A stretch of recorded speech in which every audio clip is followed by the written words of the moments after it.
Yeah, we're back. Part two, A boundary. boundaries. So we were coming from Ego. ego. I'm sorry. I'm in thoughts. We were coming from a Same. perspective that I felt that we're going to be getting questions for when it comes to boundaries, just a specific scenario. Right. When it comes to boundaries. Mm-hmm. So we were using, the one I'm connected with is living with someone else. Yes. There's a million different scenarios Mm-hmm. where there's boundary issues, I'm sure. We're just using one. So coming from the perspective of my twin, or the one I'm connected with, lives with or is married to or is in a relationship with somebody else, and he or she continues to come to my place and we have a sexual encounter, and they like to hang around for a little bit, but then the phone call comes in and I gotta go, and that leaves the person feeling, whether it be now or 2 days from now or a week from now or in between, what I'm calling an affair. Right. In between meetings, right? Right. Where is my self-worth allowing this type of behavior? And is it okay because we're connected and we're twins? We're spiritually connected and they're not, so it's okay. Is it okay? And when does that behavior become, that it leaves me feeling used? It leaves me feeling a bunch of different things. Yes. When do I cut that off? Should I create a boundary?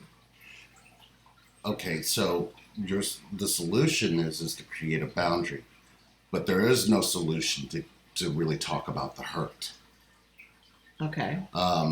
And that's what you're doing. It's almost like you're expecting them to choose you when you're not. You're not speaking up. You're not saying that your worth is being affected. You're just not. And when you're not doing that, you are looking at them saying they're doing stuff to hurt you, or they're not choosing you, when you clearly aren't choosing yourself by speaking up about the hurt you're enduring when they're absent, when they're not there, when they get to go home. So me not saying anything to them. Yeah, but you don't have to. Feeling. But you don't have to come from a defense. You don't have to come from a defense. It's almost like if you ever wanted to develop something where you were actually communicating at a deeper level. And this is why we do root camp, because we got to go in there to find out why you're not communicating. We got to go in there and find out what's behind that belief that's in there that's telling you, I don't want to rock the boat because I don't want to lose them. So then you're upset because then your worth is being affected. But you think what you're doing is them doing it to you, not you doing it to yourself. So should I put up a boundary, or What's the or? The or is, should I tell them how I'm feeling? Tell them how you're feeling. Then you're not abandoning yourself. And then they have the opportunity not to abandon you too. So the other way, you're asking for the abandonment. The other way, you're going to get the abandonment. The other way, the boundary is, here, let me put myself in a glass box and you come in my glass box and then you can go out, but I can't leave. This way, there is no glass box. Does that not make sense? It makes perfect sense. Now, I get it. I know that sometimes we try to formulate words, or we try to talk about it, or we're trying to communicate it, and we just don't know how, because we want to tiptoe. We want to put on a different mask. We want to say something that they want to hear. We don't say something we want to say. Right. I was getting ready to say that, is that we do put a mask on. Would you say that when you say that I'm not worth them staying with me, would you say that that's your rejection or theirs? it feels like theirs. Yes. It feels like right. But what's the true thought behind it? The true thought is it's the other person's. Yeah. Because and I think we've seen where they turn completely away because of that. Right. And because of how we're feeling on the inside. Yes. But we want to project it. Well, if he or she loved me, or we're as connected as they say we are, then there shouldn't be anybody else involved. And what you're looking for is, if they're in, this is where the ultimatum comes in, and this is where one of those invisible boundaries gets created. Because the moment you say, he or she should, we're connected, they should be with me. Right. You created an expectation. And now you got to have the opposite of that expectation, because you have to be right. They're probably doing this because this other person, they're probably significant too. And they're probably doing this with their kids. They're probably doing this. And you're going to come up with a whole bunch of reasons why they're not going to choose you. Right. So what happens is the way your behavior starts to show up is going to get you to be right. And all you want is to be wrong. You want them to walk through and go, hey, what's going on with you? Why can't we, why isn't this progressing? Why do I feel like all I ever do is hurt you? And that's when you get that speech. All I ever do is hurt you. When all I ever do is hurt you, that's when things end. Because you're not communicating that you're hurting yourself and saying they did it. They now have to take responsibility. And they ultimately, it's going to feel like abandonment. But why would they keep coming to you if all they see is hurt all the time? That doesn't make sense. And especially since they don't even know, they know that they're part of it, but they're not the responsible part of it. Because the communication isn't there. The truth is absent. So I also feel that we're going to hear,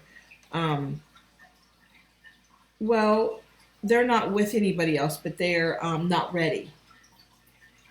Okay, and here's the question. When they looked you dead in the eyes and said, I'm not ready, what was your response? Did you look at them back and go, ready for what? Because this should also tell you that maybe they walk near you and they feel your expectations. This has got to go somewhere. We've got to be married. We got to have the White House. We got to have the white picket fence. We got to have 2 kids, 2 plus 2 kids and a dog. And okay, you can dream and talk about this stuff, but then when you start to expect it, and it's not something that's a joint expectation, you're going to get burned very quickly. So do we put up boundaries then and not talk about certain things, or not express our feelings, and not say, well, I can see myself having a life with you, with 2 kids and 2 dogs. And you see, and this is the okay, here's the thing about this connection. It doesn't give a shit about time. And when we try to put time in a timeline, we're putting mind and time in there. And when we put mind and time in there, you now have that inner dialogue that gets really quiet. Yeah, but Lee, I'm going on 50. And how long do I have to wait? Again, you're pointing at time. Why do you think, I'm not going. When you say, how long do I have to wait? You're sitting around doing this, and they're going, why are you looking at your watch? I'm right here. I'm right in front of you. You could choose me or choose time. So you want to be more connected to time than you want to be them. And you don't see that that is rejection by itself. Right. When we spend our time together, I don't think about how long we're going to spend. I'm just with you. I don't care about time. And that took me a long time to figure, because I had a lifetime of practice being in time. We all have. But when this connection comes around, it just doesn't give a shit about time, because it was created before time was created. So we don't create boundaries. We come into oneness with realness. Is that right? We come into oneness with the truth, and we express how we feel, and we're open and honest with how we feel. But Lee, I can hear it. But Lee, I don't want to tell him, or to open myself up completely and tell him how I feel, because I don't want to stress him out, because he's going through marital issues, and he's got a baby on the way, or she's got a baby on the way, and there's a lot going on over there, and I don't want to wreck his to wreck his or her life, but it's scary to be able to be completely honest and open with someone. So do I put a boundary on that? Just, okay, I can tell him so much, but not everything, because I don't want to overwhelm him. I'm going to give you an example, a real life example. When you and I were talking in the very beginning, right? And you were off doing whatever it was you did. Y'all know what he did. And I can remember sending you an email because I was at that space where I was just like, ugh. You know what I mean? It was starting to become icky to me. Yes. And but I wanted to be with you, and I didn't want to date anymore. I wanted to be with you. I wanted to see what that energy was, because it was completely different. Right. So I had sent an email like, what is this?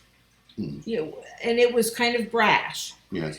And then you sent a really crappy email that pissed me off. I don't know what you're talking about. I don't remember. I don't recall. And it said, I'm not a labeler. I don't label things. No. I don't like to label things. So Absolutely. Labeling things is going to push it in a different direction, and I don't want to do that. And oh God, did it send me in a different direction. I was so pissed off. Oh. And I was like, well, screw him and his labels, because I got a label for him. He's a dick. So,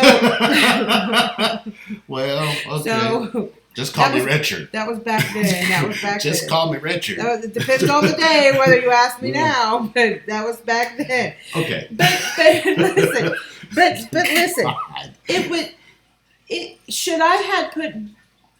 I was attempting to put a boundary up. I was attempting to. Yes. Right.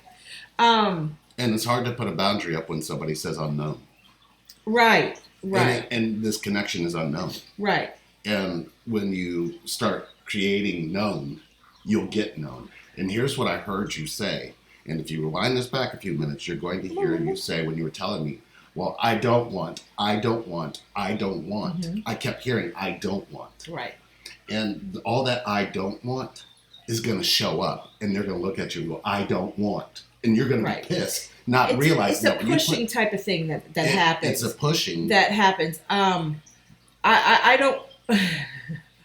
Great. Now I've got a country song in my head. Yeah. Which country song? I'm sorry. It's a Sam Hunt song. Oh, it's okay. I don't want to wreck your Friday. Okay. I don't want to blow your phone up. Yeah. I just want to take your time. Oh, right. Right. Ooh. Right. Because he in that song, he's really pointing to how we're connected to time. No, but he's not setting any boundaries either, and he's not setting any expectations. Hey, I just want to spend time with you. Right. I don't want to wreck your Friday. You know what I mean? I don't want to call you baby. I just want to take your time. Because of. I don't know where that came from. Because of relationship rules. Right. Because of the way that we've always endured our relationships, and even the relationships we have with those we're connected to, we're looking for a way to put that in this, and this is saying it won't matter if you do that. It's just going to delay things if you do that. Because when I would spend time with you, sometimes it would be, oh shit, I've been here for a couple hours, and not realize it because it was intoxicating. Right. And when you're in that moment, you want to stay in that intoxication. That's why it's very upsetting when they get up and go. Right. But if you just keep that flow going, it gets stronger. And when they're going to the place that they're at, they're like, I don't want to go back there. Right. You want them to do that, and you want them to feel that that's there. But you can't do that without communicating. You just can't. If you communicating the truth. The truth. The truth, because you can communicate all day. Communicating the truth it also goes along with, I love being here. I love being with you. I want to be with you. Notice all the I wants. Yeah. I do's. Yes. But not the I don'ts. Because that's what you're not talking about. Right. You're not talking about the I don'ts. I don't want you to go back over there. Right. I don't want you to go there. And you know what? I don't want to feel like this. I don't want when you leave for me to start crying. Yes. I don't want to feel like a side chick. Right. I don't want to feel like a side dude. Mm-hmm. I don't want to feel like I'm not worthy of your time. At some point, your behavior is going to be very Right. brash towards them, and what you guys are experiencing is going to get heavily damaged. And you're going to point at them and say they're the ones that did it. You didn't speak up. Right. So if you didn't speak up from the beginning, a lot of the times, that's what right. puts people in cycles. But then you abandon yourself, right. and you're abandoning yourself, and now they're looking, going, "This doesn't feel the same," and they're out. And you think, "Oh, why did they leave?" And you don't sit there and go, "Did I abandon myself?" You don't do that. They're just going back to them because they are in love with them, and they're going to be. You're going to make up that story and ignore the fact that you didn't speak up. Mm. You didn't speak up about how you were abandoning yourself. You didn't speak up how you were rejecting yourself. And you didn't talk about it. And you got all the I don't wants showed up. Right. And now now that you put all that energy into the I don't wants when they're absent and they keep coming in and they keep feeling something more and more in that energy field, it's not the same feeling when they spend time with you. It's not the same feeling right. when they're with you. Because it's been modified, not by them, because they may be going, God, maybe I should leave, maybe I should do this. And then as they get closer and closer, now it's like this is starting to turn into that. Right. And that's kind of what we all run into. We keep running into that same boundary. Gotcha. The boundaries are already in place. You're trying to break them all. Right. Isn't that ultimately the goal of what right. this connection is here to do? Mm-hmm. And the boundary doesn't need to be self-made and point to self-worth. And a boundary being, you know what? As long as you're over there, I'm not going to sleep with you. Yeah, I think that's fine as long as you say why. Right. It's like, we can't do this. You're married. Yeah. That's blaming you. That's saying you're doing something wrong. Right. And what you feel is you feel so right when you're with them. So you don't say, you know what, I feel so good with you, and it's so intoxicating with you, and I want it all the time. Right. And, I know that we haven't talked about the progression of this. We haven't talked about what this is actually to both of us, but I can tell you for me, I crave it all the time. Notice I did not say, you leave, you did this, you're over there with her. Because when you start focusing on what somebody's doing that's wrong, and what you're not focusing on, what they're doing that's right, and they're going to be more comfortable coming to what's right than what's wrong. Right. Right? Because we don't see that we're actually pushing away. And of course you're going to get to be right because you get to point at them and go, I knew you were going to go back to them anyway. I knew you were going to stay with them anyway. You get to be right. And all you wanted for them to do was walk through that and go, what are you really saying? Right. And you're not really saying what you want. Right. So those of you that are going through this difficult part of this connection and you think boundaries are helping you, it's actually a hindrance. It's actually hurting you because you don't see that there's a part that you have to get. And this is where your self-worth gets affected, is you actually start having an inner dialogue that goes against you. And when they leave, when you're saying to yourself, what, am I not enough? Why isn't he choosing me? Why isn't she choosing me? And you're doing this in their absence. And then when they come in and they're present again, and you're absent still, you don't see that as you rejected them. You see that as them still rejecting you. And they have no idea they're walking into that. And it happens more times than not. And it goes deeper. I'm sure we could probably keep this going for another 4 episodes. But if we have to be simple and we have to be human, the human part of this is this connection's about absolute vulnerability. If you don't know what that is, realize that it is the fact that you know how to beat the shit out of yourself and you point at them and say they did it. And they don't know. I mean, it's really hard to uncover, hey, Sherry, I want to tell you about me. I lie to everybody. I'm lying. I'm seeing this person, that person. I'm actually married and I'm doing all of this crappy stuff. And I'm really just kind of looking for connection. And I have it with you. I didn't do that. I created this big, huge, beautiful mess. And then I said, this is my mess. I made this mess. And I pulled you into it without your knowing. And I realized I have to forgive me so I can get forgiveness from you, because it doesn't work the other way. Well, I hope that helps. We'll see. If not, I'm sure you're coming to know. Those are always fun. And again, we hope that Subscribe to our page. absolutely. My 8-year-old said. My 8-year-old said, "I watched some of your videos, Mom, and you never say subscribe to our page." Well, we Wow. yeah. Hit that button below. I didn't know We're gonna keep anything going. about that, but whatever. Yeah. He was so funny. He was like, "You never say that." And if you need us, we're here. We're We always are. here. Yes. And we're not going to stop. So, love you. And we'll talk to you soon.